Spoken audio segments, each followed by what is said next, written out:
What's going on, guys? Welcome back to Poolside Chat. My name is Todd, and I've got yet another amateur pool match to review with you. We are going to continue on with USAPL, switching over to 8-ball from the same night that I played in my last video against Terry, and we are playing James from, I think it was episode 37, something like that. And let me tell you, he was the rabbit that I talked about that I was chasing, and I got him good in APA, and let's just say this rabbit is mad. So you know what? Let's get right into this. Oh, so I tried to lag from the correct side of the table, but there's a match playing over there. So you know what? We're going to go ahead and lag from the wrong end just because we stay out of everybody's way. And looks like I just barely got him. So I win the break.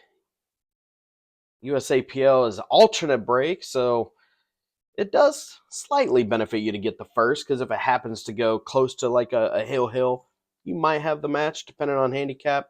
But you can tell by my last video against Terry, who's a 548, it was only one ball. James is a couple points down from there. Not correct in my opinion. I think he's quite a bit higher, but you know, he's a 545. I'm not saying he's bagging. He doesn't put the effort into it like he used to. He's married, kids, so now he just plays to have fun. Still, he's a gross shot. He's fantastic. All right, but I broke. Template needs to get off the table. What did I make? Looks like I made one solid, which realistically I think, I mean, they both look about the same. I might choose solids here, but with the one ball not going by the 10, I kind of like stripes. You just have to really get specific on shaping that 9 ball.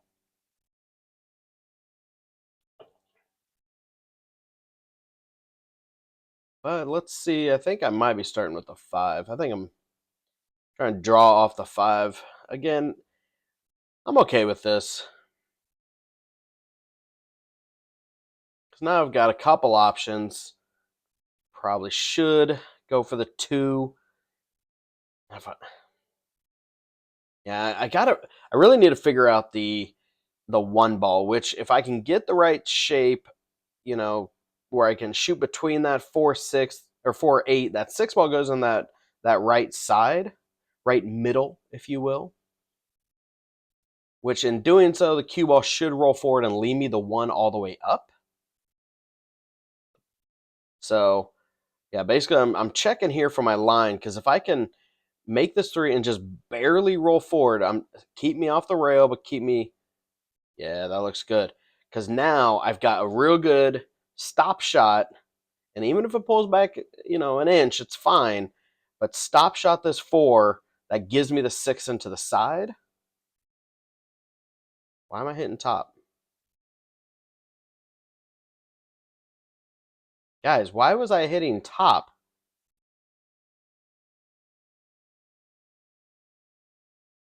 I mean,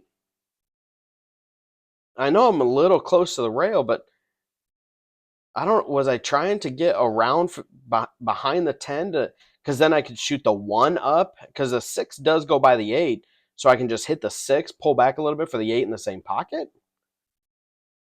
I mean, I had definitely enough angle. I could have just hit that. Oh, wrong button. Forgot to change to the red dot. Sorry, guys. I'm new around here. It's my first day. But even if I hit that with a little bit of low, like so, and just pull over, I mean, it would have gave me more breathing room. I don't know why I did that. I know why. Because I didn't walk around the table and reassess. So instead, I swing for a Hail Mary shot, trying to force magic to happen like an idiot, and not only scratch, but open up the table where, yeah, as soon as he gets rid of that 11 or 12, so look at this. See, guys? All you got to do is walk around the table a little bit. Excuse me, I'm walking in front of your shot, James. Not trying to shark it. I just had to go get my water and my beer. So this is where I would go around. I'd go ahead and shoot the 13. I don't think you can, if you can see the 10, take the 10 because you can stop shot. But I don't think you can get around the 15. So I would just hit that 13 straight top, just smooth and easy. Oh, he really corked that one a lot more than I would have.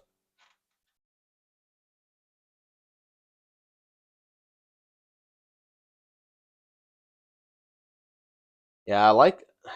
I mean, neither one of these are great leads because you're either going to thin cut the 15 to the side or thin cut the 9 into the back. Either way, actually, this works because look at this. That gave him a little bit more breathing room on the 8 ball. That's not a bad shot. Here's. I think I would like to leave that 12 as my out ball. Got to wait for some of the side table there. So yeah, 10 ball, medium speed. I would hit that with something like a little bit of top left. That he hit that center, and that's why I kind of still just slowly drifted forward, which is fine. The 12 ball is there as a insurance ball, and he hit that well because now just straight top should get to the right of the 6 ball and leave him a nice easy 8. The only problem with this pattern is you're forcing that cue ball to move a lot more, which is something that I know I shouldn't do. Yeah, I just move the rock. I don't have a problem with it, and I need to have a problem with it. I really do. I need to make my shots more condensed, more controlled, and you know, minimal roll forward, minimal drawbacks. The more you can control the cue ball, the better off you're going to be. But don't get me wrong, even with his 3 balls left, you don't have a choice. You have to move the cue ball around. So, but yeah, like I said, I would have shot that 10 ball with a little bit of left. I think that would have gave him a little better leave. Anyway, doesn't matter. He got out, and make one of each. Looks like one of each. And of course, the yellows are kind of over here loving on each other. So he's gonna try a combo. Make that. What was that? The 11? No, it was a 15.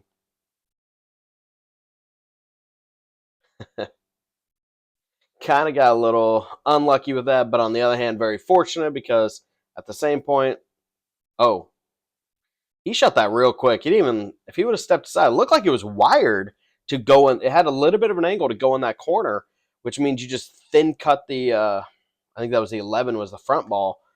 Thin cut that 11, and then cue ball just comes back down. Probably even break open that 1-9 clump. But I mean,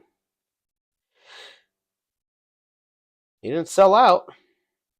So I'm having to bank there, which that worked. Unfortunately, the 7 tied up. And I shot that in a real bad position because now I can't even see the 6. I just hit that way too hard, but I had to really kind of pinch that angle. So now I'm going to try the 4 ball, get it off the rail just like that. That did exactly as I wanted. Trying to that move his ball out of my way, opens up the 3-2. But unfortunately, at the same point, I think I might have just hooked myself.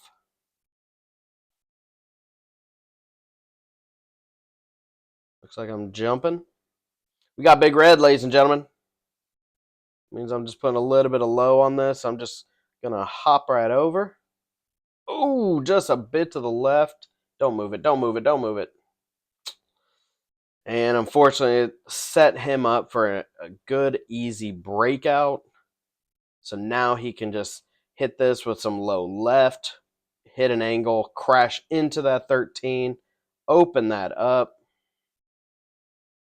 And now he has no obstructions.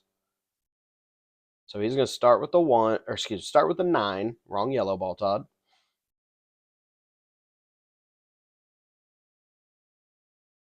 Bump it. No, not enough. Not a problem, though. He still has the 12. And if not, he can always use the 10. I mean, he's fine either way. I think he's trying to leave the 10 ball for his setup ball, which makes sense. Because now, if you look at that 10 ball, kind of visually draw a line, that 10 ball to the side, that's your tangent line. So he wants to be on the left side, or on the side, for lack of a better term, on the 6 side, as opposed to up towards middle table. Because then you can just roll that into the side, top English, and it'll just roll straight forward for a nice easy 8 on the other side. And it looks like he even has an angle here, so he can just stun right, slide straight over, wipe his feet a little bit, but that looks perfect. Straight top English. Should leave him a nice, easy shot. And that is a 14-2. Not a good start. Not a good start by me. That is 28-7. I'm pretty sure he was trying to get his revenge for the APA match where I started out with a really tough break and run, and then I got lucky to snap the 8. Came out with a mini slam, and all he got to do was rack a couple times.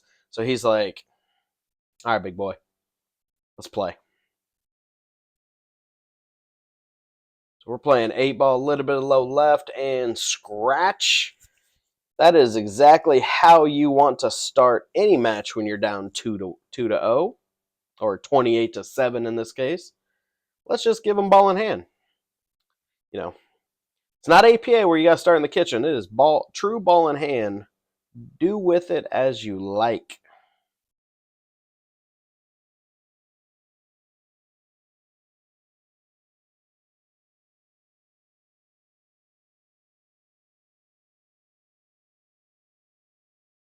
Okay, I'm not sure if that's where I would have started because he had a lot of trouble balls, and so he made a 3-ball combo basically for our boy Mike, who's a avid watcher of the channel. I know he just giggled a little in his head. I know he did. But unfortunately, here's the problem. Didn't really leave himself a lot. But when you're look how creative this shot is. He is taking the green off the green to come to the low left corner. And look at this shot. Made me a little nervous with the way that 8-ball was moving and shaking. Don't get me wrong. But man, look at this. Now he's, I mean, for lack of a better term, he is dressed up. He just, oh, he underdid it. Still should be fine. He can just go ahead and, as I say, take your medicine. It's what you left yourself. So I'm going to hit that with some top left. Cut that in. James doesn't use a spin on those. He was just going straight center. But this is fine, because now he can just do a stop shot. He's got a little bit of an angle, so you don't want to power this too hard. You're just trying to essentially stop it. Slid over a little bit. But if I remember correct, this is where he gets in trouble. Yep. That's where he got in trouble. He should have seen that, try to adjust accordingly. And here's the problem. He went for the kick without actually lining it up or measuring in any capacity, which he thinned it. You know, he eyeballed it. He got a good hit. But for the most part, I don't have a lot of trouble. So I have got to get out, boys and girls. I need this rack. I need these points. I am getting slaughtered right now. So just trying to punch off that rail. Don't scratch, for goodness sake.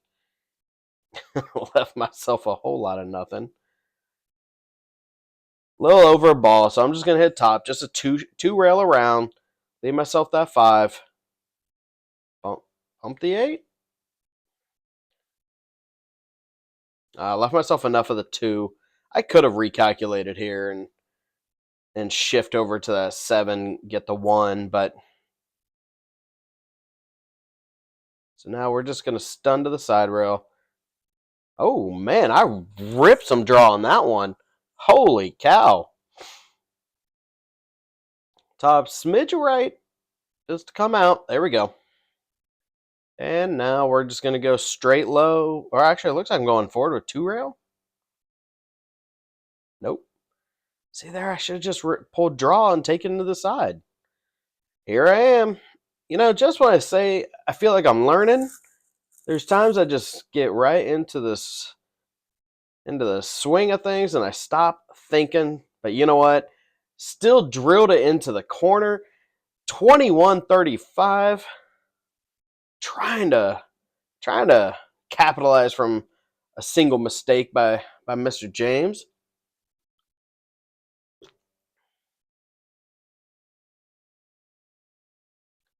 You know, and it's funny. I think I mentioned in my other video when I played James, he's the one that actually taught me the 8-ball break that I have. He learned it from another high level player in our area, and he taught it to me, and that was 2.5 years ago at this point. 2.5 years ago. I have religiously been using it, and I just realized he doesn't. He's doing something different. Anywho, looks like I very quickly evaluated the table and decided I'm taking stripes. Oh, it looks like I'm going forward. Oh, forward. I went forward like this with a little bit of top right. I should have almost put more right because I was trying to get around the 10, but instead I caused myself havoc. The 10 still goes. I just have to really pinpoint my shape here.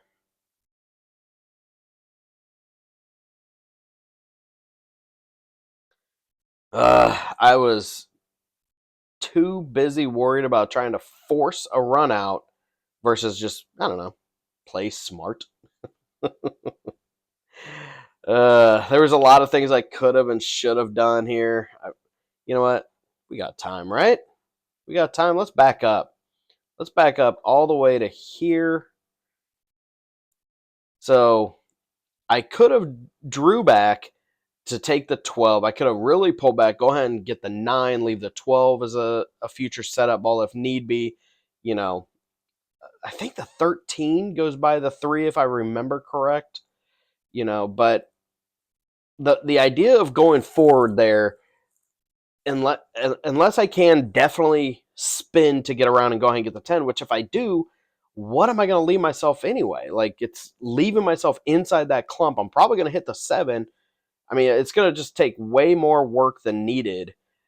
If anything, I could have and probably should have just done a stop shot, call safe, do a stop shot, make the 11, and leave him stuck behind the 7 where he's having to try some kind of miracle shot. But instead, I kind of go the wrong way. So, anyway. And I came down to here, left myself a long shot, still getting aggressive, got nowhere with it. All right. James slow rolls the 1 into the corner. Did not get to bump the 5 enough to leave that as your next ball. So he's going to go ahead and take the 4. Good shot. Good. And good shape on this one. You can go ahead and get the 6. Thing is, he doesn't have a lot. Oh, look at that. Little bit of a top spin, kind of a punch shot just to move the 10, open up the 7. It'd be real nice if he could draw back and hit the 2. He's got enough angle. He's not going to draw back into the 8. So if you can just get like a real smooth, almost where it just kind of hits and then arcs around before drawing back and bump that 2, that would be beautiful. But I don't know if he can. I don't know if he's got the right angle for that. Oh, ladies and gentlemen, he is human. James has missed a shot.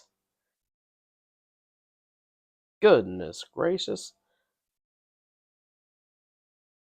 I'm a little shocked I don't go ahead and take the 10 now. Move his 7 to the rail, but okay. So I'm going to smooth roll the 13 just forward enough so I can see the 9. I think I actually went about a ball length too far. Let's get back to using the cue ball here. So I just put a little bit of low. I might need just a little bit of left to hold that, but or to swerve that one, excuse me. But now can't quite tell if I'm gonna want to go. I say I think I'd want to draw this. I don't know if I have the angle to get go to the rail. Around. Oh, Todd, that was silly talk. I punched that way too hard. Way too hard. I was trying to stay more mid-table and get myself something to play with. You know, if I go back here and stop it, if I just hit draw, but nowhere near as hard. I'm not trying to stun and slide it, well, the whole length of the table. If I can end up anywhere in the middle of the table, then you take the 12 into this low right pocket, but you hit it with top right, get that cue ball to spin just between that 8-7. Then all you got to do, hit the 7, barely pull back. You've got the 7 or the 8 into the bottom right pocket. You are out, but instead, I thunk, and she gone. Took off on me. She took off on me.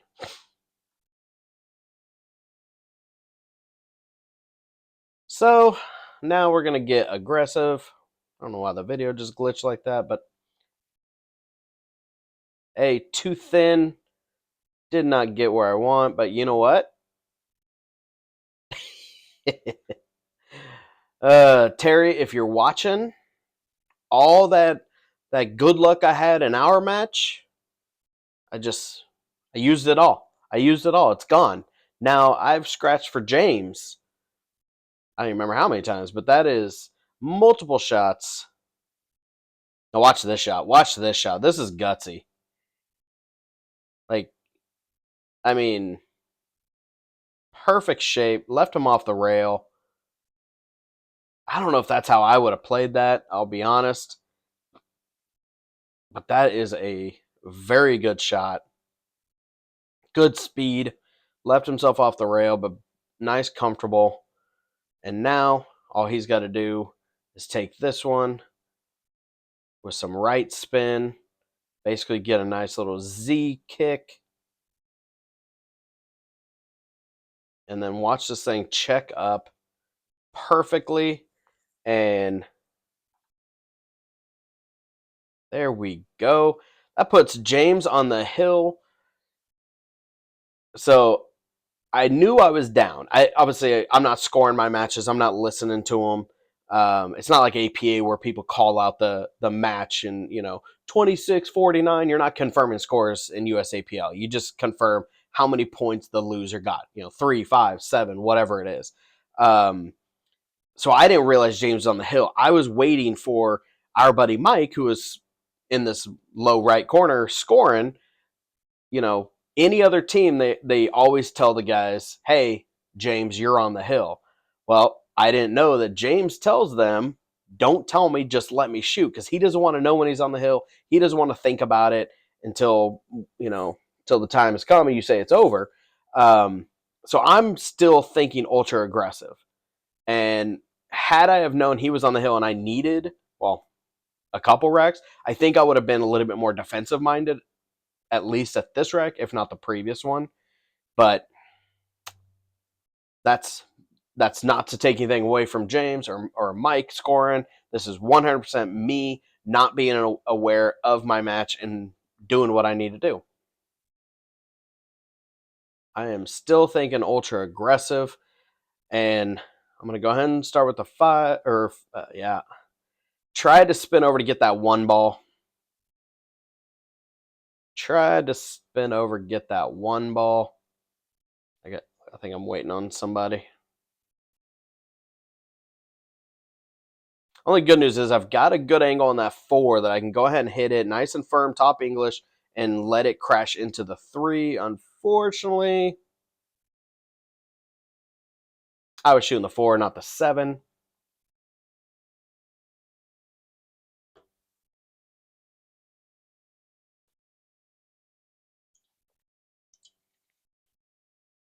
Red Monster Day, guys. All right, well,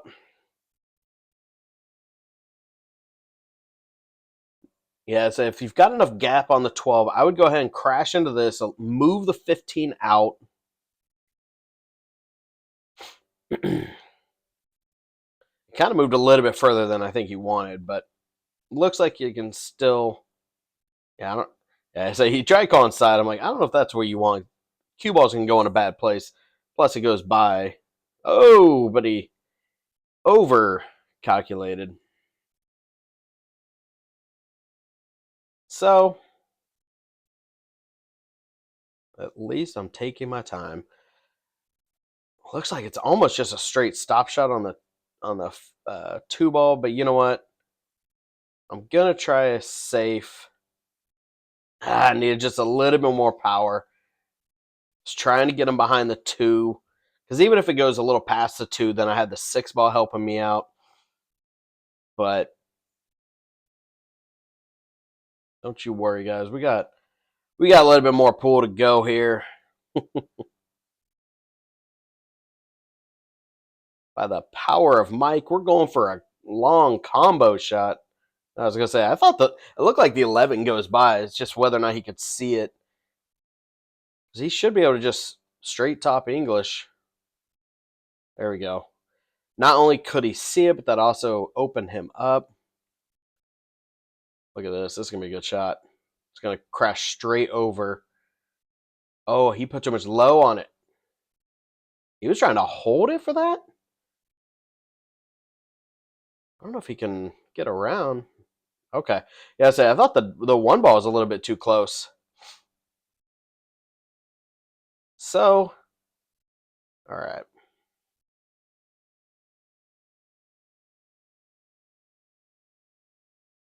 Looks like I'm trying to stop messing with the button, Todd. Dang it. And boy, did I get lucky there. I think I've made the dot too small. Dang it. There we go. There we go. Let's use that guy. All right. You guys are going to want to see this. This is a absolute fantastic shot. 8 ball rolled up with the cue ball, so thankfully didn't leave him, honestly, really anything. So low right, rail first, back cut, and fantastic shape on the 14. Now he's just going to spin a couple rails around. Look at this. Look at this. And guys, that is how it is done. James, I haven't caught you yet, brother. I have not caught you. You put on an absolute clinic. Just crush me. I was actually looking over his teammates saying that was it. I'm like, I was kind of shocked. Like I said, I didn't know the game was that close. I thought he needed one more. I thought I was still in the fight. Not like it mattered. He was walking away from me. But man, he shot great. He really did. Can't not trying to take anything away from him. I had a few bad lucky rolls and I could not get out of my head from it. And yeah, I have not caught the rabbit, guys. Got a little bit more getting to do. Got more ground to make up. I hope you guys enjoyed it. As always, like, comment, subscribe, all that. Speaking of, my subscribers have been taking a spike lately. Thank you, thank you, thank you. And we are so close to 1,000. And we're gonna have to see how I can come up with something special. Maybe I'll figure out a night when I get 1,000 subscribers. I might do a live stream. I'll go a little Chris style. Maybe do a live stream. We'll see. We'll see if I got time, guys. I'm trying to keep content coming for you, and I definitely have a lot more content for you. So for now, hope you guys enjoyed, and I'll see you guys soon. Thanks.